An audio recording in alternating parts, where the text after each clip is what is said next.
Carolyn Doobie here. What's the play for today? Today I'm going to be making a canvas as a gift.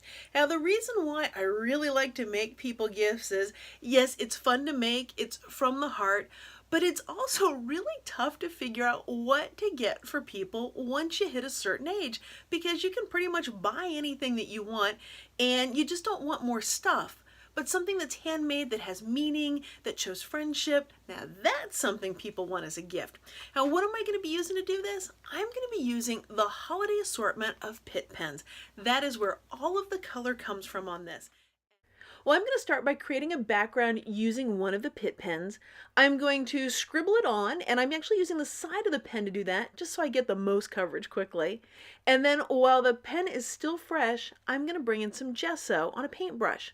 What that basically is doing is coloring my gesso in a color that perfectly matches the pen, because, well, I'm using the pen to color it. Now here's the one trick to this, the thing to watch out for. This is kind of how I live on the edge. Wet gesso can ruin a pen. So I don't want any of that wet gesso to get onto the actual Pitt pen. So that means I am coloring near it, but I'm not touching any of the gesso. Now it's a little bit easier for me to do this because I can see where it is. It's kind of nice. I know that wherever there is that soft green, I do not want to put this pen in it because that'll get some of the wet gesso. And why am I working in small sections instead of coloring the entire background in at once and then bringing in the gesso? Because I need the pen to be damp. I need it to be fresh. That way it will blend with the gesso more easily. Another thing that makes this technique work is using something that's already been gessoed. Now this canvas board that I'm using, it's pre-gessoed. So if you're doing this technique on paper, I recommend you do a layer of gesso first and let it dry completely before you put the pen on top of it. Now I've let it dry completely, and now I want to create some trees using some old book text.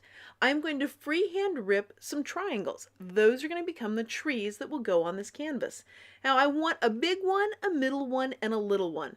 Now is this precision measuring here? Not for me. I'm eyeballing it. But that means sometimes the trees aren't going to be exactly the size I think I was going for. If one tree is too big, it's really easy to tear a little bit more off to get it down to size. But what if I don't make a tree big enough? What do I do then? Well, for me, I just grab another piece of paper and rip again. Well, now it's time to get a little color on these trees.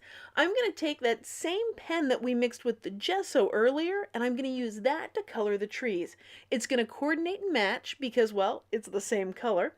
And I am going to color this using the side of the tip using the pen.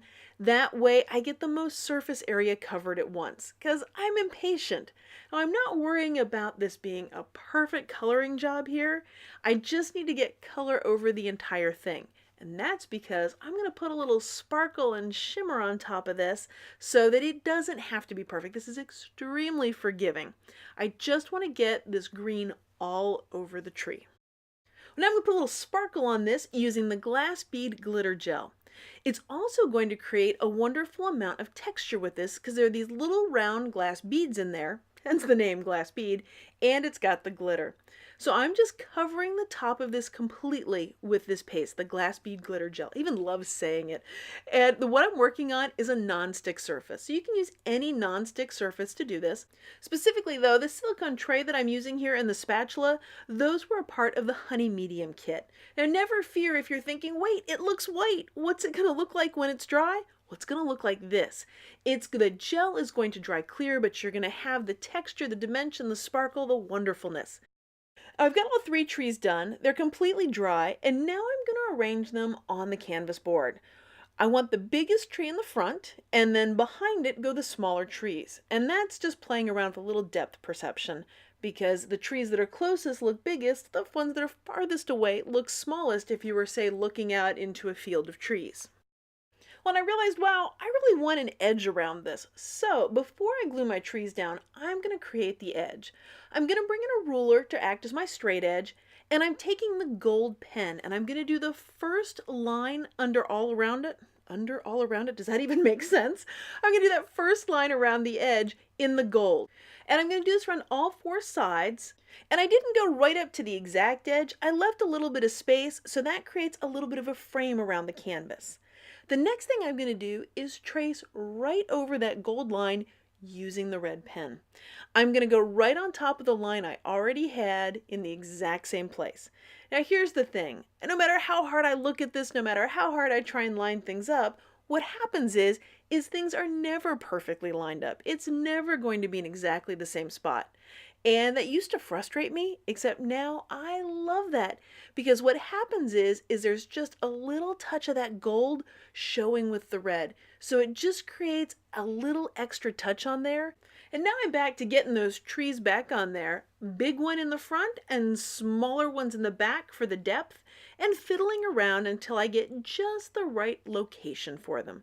And then I'm ready to create the word that's going to go on the top of this. A lot of the time when I write with my own handwriting, I'm not a big fan of it, but I've learned a few tricks and tips along the way to help me stay on the straight and narrow and do things that make my words, say, not look like they're climbing up a hill. By writing the word here on book text, I'm actually using a line of that text as my guide, so that keeps me so that everything is nice and straight on that word. It also helps me keep the letters at a uniform height going through the entire word. So that's my little cheat there. Now I've done one round with the red. Now I'm going to trace back over it, this time with the black Pitt pen, and I'm not going to get an exact on top of it. What it's going to end up being is this nice little red around the black. So I've got the two colors working together, very much like when we were doing the edging frame around the canvas with the green and the gold. Now I love the look of torn edges, so I'm going to tear most of this word out. Not all of it's going to be torn though. One part I'm going to cut with scissors.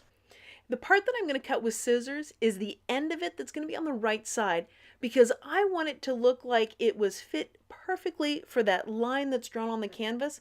So that's why the scissors will show up there. The next thing that I want to do is put stars on top of my trees. Now, when I'm freehanding something like a star, sometimes I get the size wrong. I call that an oops, an outstanding opportunity presenting suddenly. And that star at the top that you see there, the first one, it was way too big for the tree, and I knew it right after I drew it. Now, this size is a much happier size for me for what I want for that middle tree or the larger tree. When I draw the stars for the next two trees, I'm going to do smaller stars. I'm actually going to, so there's like a big star, a middle star, and a little star, because that's how the trees are spaced out to get that depth with it. So this is my large star, and then I'm going to create two smaller stars to go on the other trees. Once I've got everything positioned where I want it, then it's time to start gluing it down. I just put my finger in a little bit of gel medium there, and I'm sticking the trees on one at a time. Then I'll put the stars on top of it and glue my word down. Well, thanks so much for joining me for a little canvas making play with the Holiday Assortment Pitt Pen set from Faber-Castell. If you've been enjoying this video, I'd so appreciate it if you gave it a thumbs up. Thanks so much for letting me be a part of your colorful journey.